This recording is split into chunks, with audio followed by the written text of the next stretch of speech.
As we approach this election, there's tens of thousands of organized activities going on across America to encourage people to get out and exercise their right to vote in what is probably one of the most important elections for this century, and probably since the last century also, because in my opinion, America's at a crossroads, and it could go to an authoritarian, idiotic kind of place, or it can go to a place where people still have the options to make some changes.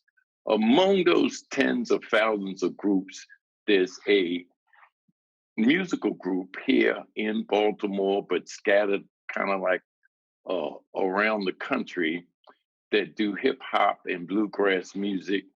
And they making an effort to encourage young people to vote.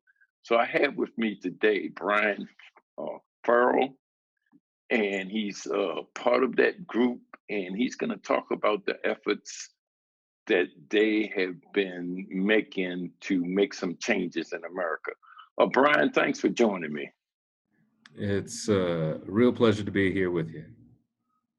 Brian, talk a little bit first about your group and the music, and then we'll go from there. So the group is Gangstagrass, and we've been around for a while. We've really done a lot of touring across this nation and just gauging the temperature of the country, and we've got a really broad fan base. So when it came to this election, and when it came to this newest release that we have coming out, we thought about a lot about the kind of message we wanted to send to all the people that we've run across in the nation. The latest album is No Time for Enemies, because we really feel in this pivotal time when we're dealing with so much climate change, when we're dealing with international relations that are fraught and relations here at home that are fraught. We wanted to remind everyone that we're all together in this, and there's no time for enemies, just like the album says. And when it came to this election, we wanted to follow that up with encouraging people to vote and discouraging other people from discouraging the vote. It's important that every one of our voices is heard, and we in the band really feel that. Okay, so toward that end, exactly what have you and the other band members been doing leading up to this at this point?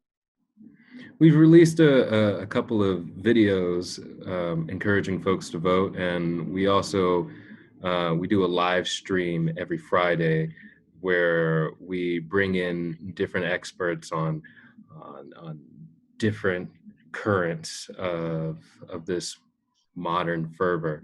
We had Randall Wyatt, who's with Taking Ownership PDX out in Portland. He actually shows up as one of the MCs on No Time for Enemies. He's forwarding an initiative that is just rebuilding Black homes in Baltimore and making sure that people that are still in the community that haven't been moved out by gentrification are there comfortably. We've talked to experts about voting rights history.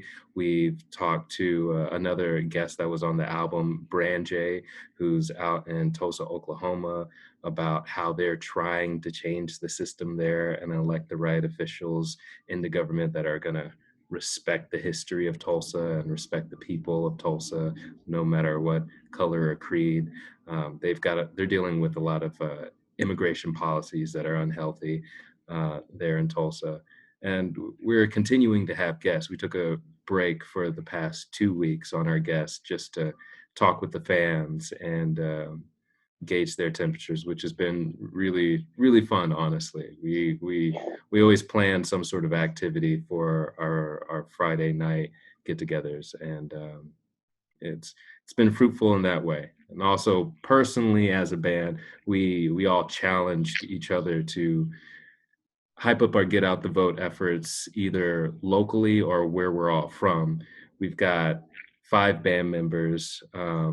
I'm based here in Baltimore. 2 MCs are based in Philly. and a banjo player that's in New Jersey, and our head of the band and guitarist is in Brooklyn, New York. Um, so we're each hyping up our local get out the votes efforts, volunteering where we can, and being a part of the movement where we can. Okay, one of the things is that there seems to be, and of course I'm, from afar looking at the history even of Tulsa, Oklahoma, the Black Wall Street, and the centuries that we have been voting, and of course I wonder this time, is this the only way out of this, voting? You're a young person. What's motivated you to take this path, and what makes you think it's going to be successful? I just have a lot of hope in my heart, and we have to utilize the tools that we have, plain and simple. We can't just lay by the wayside and put our hands up and say that there's nothing to do. There are things to do, even if it's moving the needle forward just a little bit when they've moved it back so much. We have to do it. We are a part of this country. It's it's our duty to try to make this place better. If they, I mean, it's hard to say, but if they want to tear this country apart through the people, they're killing themselves. Hey, I got that. I got that. Tell me a little bit, because you've been engaged in other kind of activities and campaigns to change the conditions that you see. Talk a little bit about the Moses Cemetery, the stuff that you were doing there. The Moses Cemetery in Bethesda. There's been a long dispute since 2015 when they were talking about revitalizing that particular part of Bethesda off of River Road, about a cemetery that was there, and the cemetery was first bought by the River Sisters in the late 19th century, and was watched over by White's Tabernacle, which was a religious group, but more broadly, a group of African Americans that were looking out for each other's welfare and promoting their businesses and health. And this site is where they chose to bury their dead.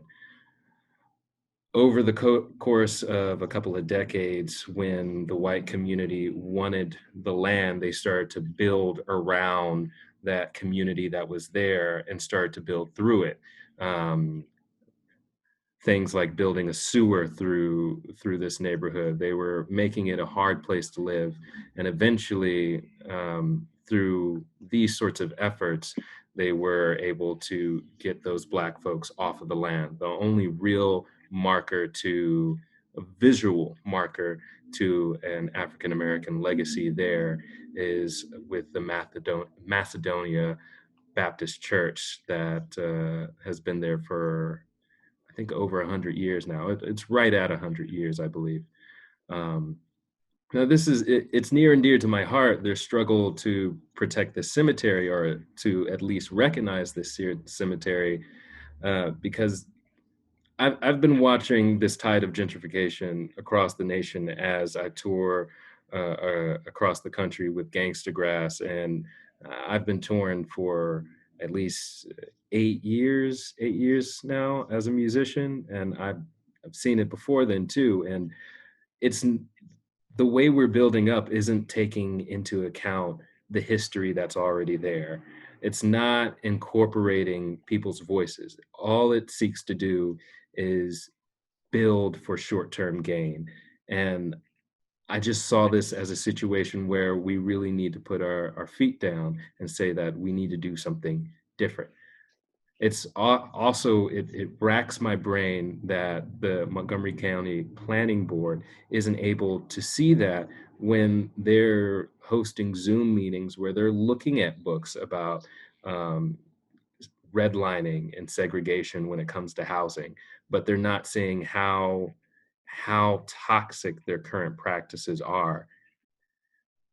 So it's near and dear to my heart. I'm not only just watching the Moses Cemetery case and working with Marsha Adebayo Coleman and Pastor Adebayo, and promoting the effort, getting the news out about what's happening on that site. But I'm also looking at this as a national issue because there's a lot of burial sites in the South and all over the United States, African American and Indian, that continue to be disregarded and in Mhm, lieu of economic progress. mhm, mhm, mhm. Yes, and if you forget your history and your ancestors, then you will be lost going into the future. There's no question about that. Tell me something, Brian. Since you're doing this, I'm going to give you the opportunity to share whatever it is you would like with the public as the final word for this program. So, do you have anything to share or Yeah. encouragement or whatever? Um, Luckily, there was a really great videographer that a lot of great videographers at the protests, and a friend of mine, Tommy DeVito, was able to stitch together a lot of what was going on with the protests for the cemetery. And here, let's go ahead and play a little bit of that for everybody. They came and they forced Brother Harvey out of the house with all of his family, and they took over the land. The same thing is true of the Warren family. They basically inflated the price of the land here so that he couldn't afford to pay taxes. Then they stole the land by making the taxes so extremely high that he couldn't afford. That's how Montgomery County comes in possession of this land. This is stolen black land. This is stolen black land. And so we say that this land must be given back to the black community.